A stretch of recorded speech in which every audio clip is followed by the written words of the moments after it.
It was really rough.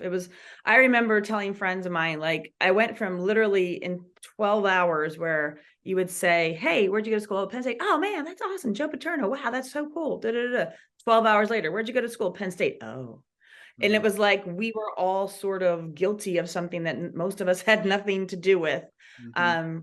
And I can remember when friends of mine who were covering the story, um, were all at Joe's house, like standing on his front lawn, kind of waiting for Joe to appear, and all this. And I said, "Is anybody at Jerry Sandusky's front yard?" Because at last I checked, he was the guy that's being accused of the crimes, like right now.